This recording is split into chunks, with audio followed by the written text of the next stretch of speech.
ఎట్టి పరిస్థితుల్లో యుద్ధం అనేది ఆపకూడదనమాట. యుద్ధం అనేది ఆపితే పాకిస్తాన్ డాషినా కొడుకులు దొంగేట్లేస్తారు కాబట్టి యుద్ధం స్టార్ట్ చేసినాము.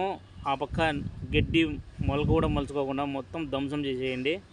మీరు కానీ యుద్ధం ఆపి కాంప్రమైజ్కి వచ్చినారంటే వాళ్ళు దొంగ దెబ్బలు వేస్తారు ఖచ్చితంగా. వాళ్ళ గురించి తెలుసు కదా మనకు. ఖచ్చితంగా దొంగ దెబ్బలు వేస్తారు. ఆ డ్రల్ను మనం ఊరుకు వదిలిపెట్టకూడదు. గడ్డి పొరకు కూడా అసలు వండుకోకుండా మొత్తం ధ్వంసం చేయండి. యుద్ధం అయితే ఎట్టి పరిస్థితులు ఆపొద్దు. ఎవరు చెప్పినా ఆపొద్దు యుద్ధం. ఎవరు చెప్పినా కూడా అసలు యుద్ధం అనేది ఆపొద్దు. మొత్తం ధ్వంసం చేసిన తర్వాత వెనక్కి రండి మన వాళ్ళు. ఎందుకంటే చావో రేవో రెండేట్లో ఉండాలి అంతే.